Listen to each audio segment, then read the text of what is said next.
Sous leur manteau d'argent, les rivières dissimulent une vie intense et variée.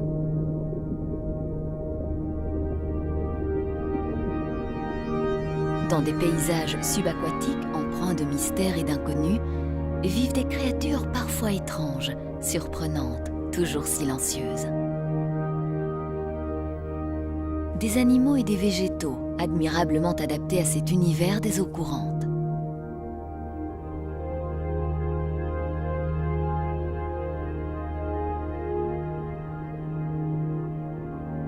Les rivières sont des milieux naturels où foisonne la vie.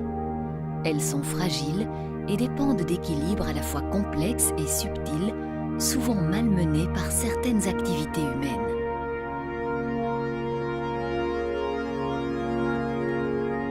Pourtant, cette vie fascinante de l'autre côté du miroir existe encore et a conservé bien des secrets.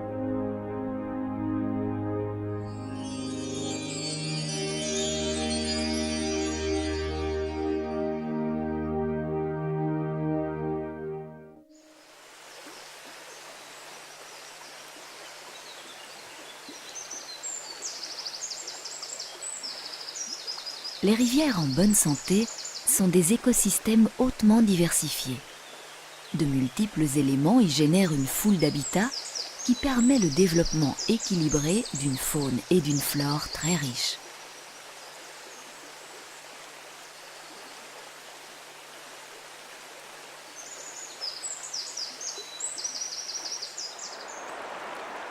Dans une même rivière, l'eau ne s'écoule pas partout de la même façon.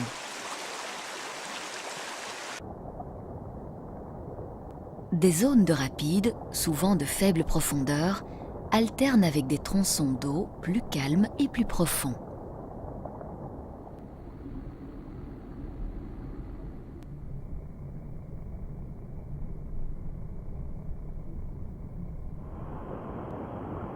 Ces variations de vitesse de courant et de profondeur sont déterminantes pour la répartition des espèces animales et végétales.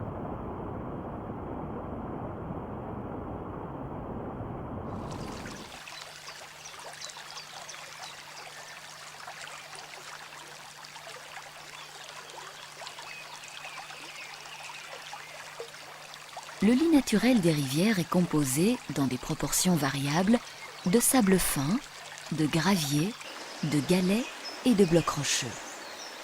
Les rochers, qu'ils soient émergents ou noyés, situés en bordure ou au beau milieu du cours d'eau, sont toujours très intéressants.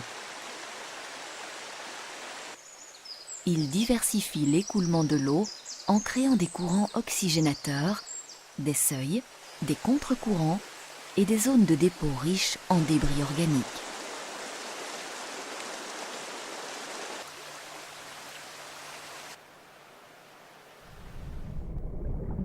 Certains blocs rocheux offrent aussi des caches sécurisantes et des refuges stables. Pour les truites farios, comme pour les chabots, l'existence de ces caches dans la rivière est absolument primordiale.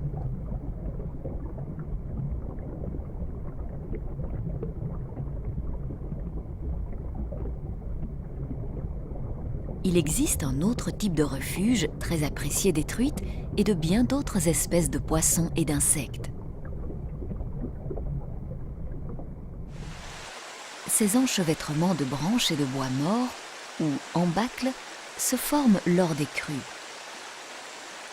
Milieu de vie quelque peu singulier mais très utile pour bon nombre d'espèces, les embâcles constituent une source importante de diversité pour la rivière.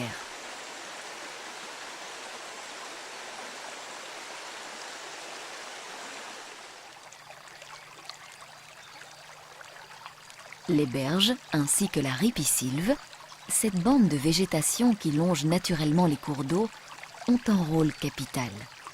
Leur structure et leur composition influencent l'état de santé de l'écosystème aquatique tout entier. La présence de telle ou telle plante, de tel ou tel arbre à l'ombrage bienfaisant, l'existence de sous-berges profondes, de petites plages de galets, sont des éléments qui contribuent à la richesse et au bon fonctionnement de la rivière.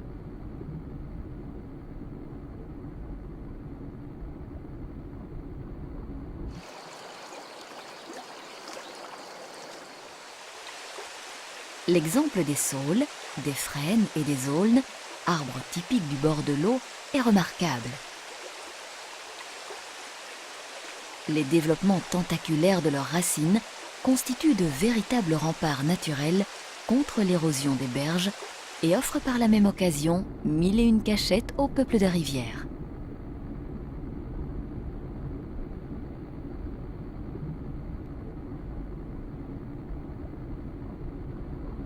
La valeur biologique de ces milieux est inestimable.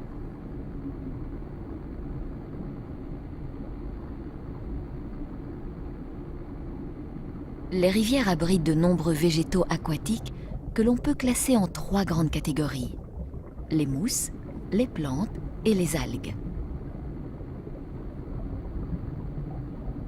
De taille et d'aspect fort semblables à leurs sœurs terrestres, dotées de minuscules feuilles de formes variées, les mousses de rivière se développent très lentement et exclusivement sur les blocs rocheux, les pilasses de pont ou encore sur les murets de pierre.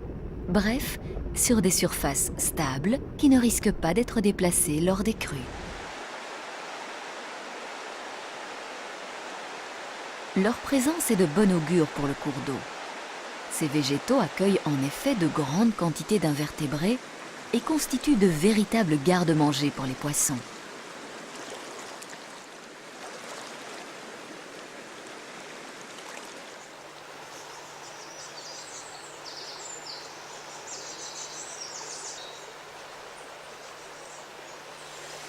Dans la majorité des rivières, on peut observer un autre type de végétaux aquatiques, les phanérogames, plus communément dénommés plantes à fleurs. Qu'il s'agisse, comme ici, de renoncules ou encore de potamos, myriophiles, calitriches ou autres glycéries, ces plantes aquatiques forment pour la plupart d'entre elles de remarquables herbiers solidement enracinés dans le sable et les graviers et pouvant atteindre plusieurs mètres de longueur.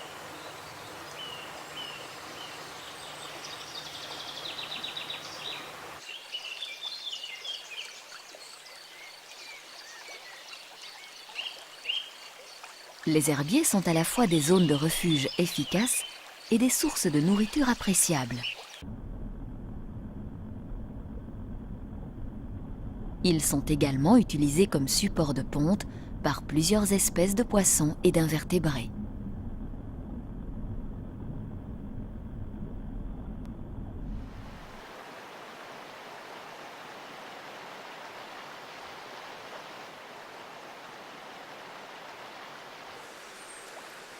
Toujours verdâtres ou brunâtres, avec des nuances plus ou moins foncées, les algues présentent des aspects très diversifiés qui ont parfois de quoi surprendre.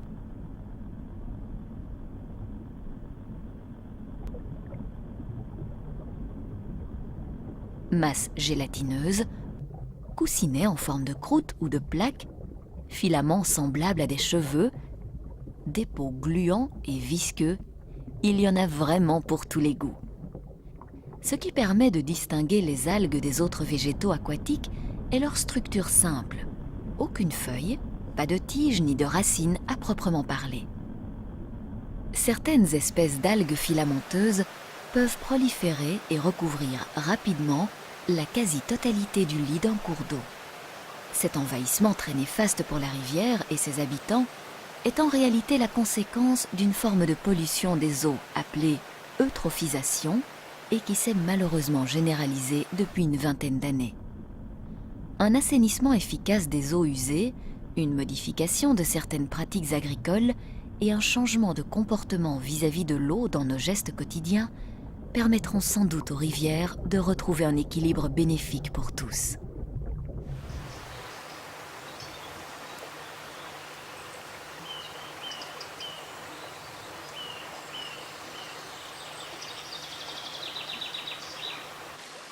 On a parfois peine à imaginer la quantité invraisemblable de petites bestioles qui vivent discrètement cachées dans le fond des rivières et encore plus à se représenter l'importance de ces macro-invertébrés pour la vie d'un cours d'eau.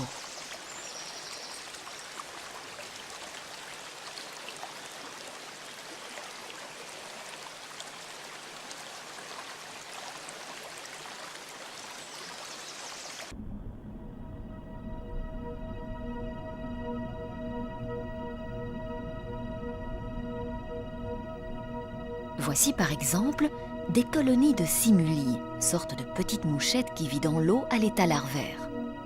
En rang serré, bien arrimés pour faire face à la violence des courants, ces milliers de larves filtrent l'eau à l'aide de 2 éventails de soie collante. Elles recueillent de cette façon des algues et des bactéries emportées par l'eau. Pour ces larves de trichoptères qui profitent également du courant pour se nourrir, le choix s'est porté sur la confection d'un filet de capture placé perpendiculairement à l'arrivée des proies.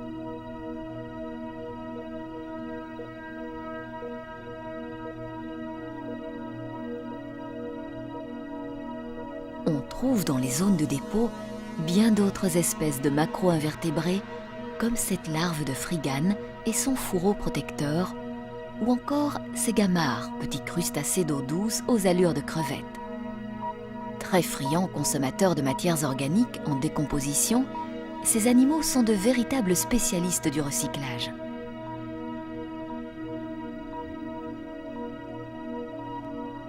La végétation est une autre forme de ressource alimentaire. De nombreux insectes aquatiques, les éphémères entre autres, passent la majeure partie de leur vie larvaire à brouter de jeunes algues. Même menu pour les escargots aquatiques.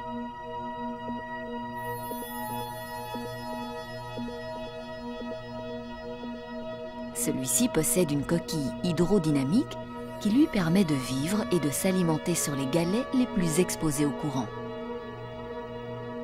Pour la larve de grande perle, c'est une toute autre histoire. Redoutable prédateur, elle choisit le plus souvent la tactique de l'embuscade pour capturer l'une ou l'autre proie imprudente qui passerait par là. Dans les rivières comme partout ailleurs dans la nature, à chacun sa place, à chacun son rôle.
Dans les flots glacés par l'hiver naissant, une agitation quelque peu surprenante à cette saison annonce l'arrivée d'un grand moment. Plusieurs truites adultes, venues parfois de bien loin, se sont rassemblées sur une gravière peu profonde, balayée par un courant soutenu mais régulier. Ces géniteurs, poussés par l'instinct et le jeu hormonal, sont là pour accomplir le cycle de la vie. De multiples paramètres détermineront du succès de la reproduction, mais ce qui est certain, c'est que ce moment est un moment d'espoir pour la rivière tout entière.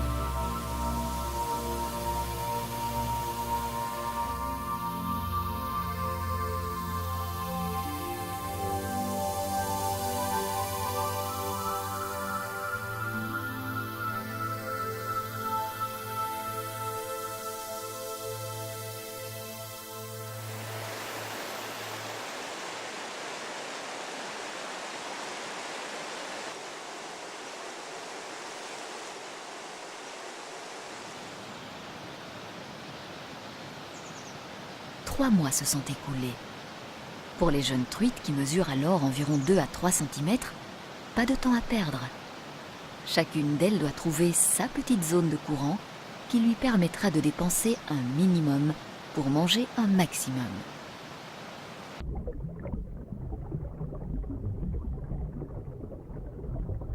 C'est à cette seule condition de bénéfice énergétique que les truites, elles, pourront assurer leur croissance.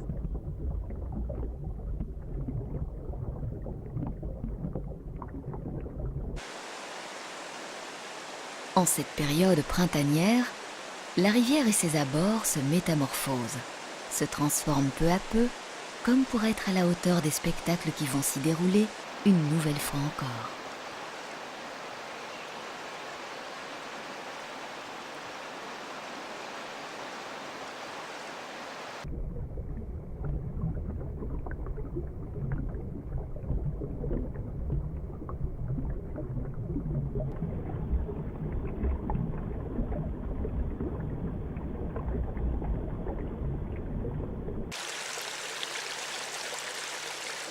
Ces véritables fêtes de la rivière où la vie grouille en tous sens, ces événements discrets où la nature dévoile presque secrètement toute sa subtilité et son ingéniosité, tout cela peut donner lieu à des instants d'une grande beauté, à des images fascinantes que l'on n'oublie pas.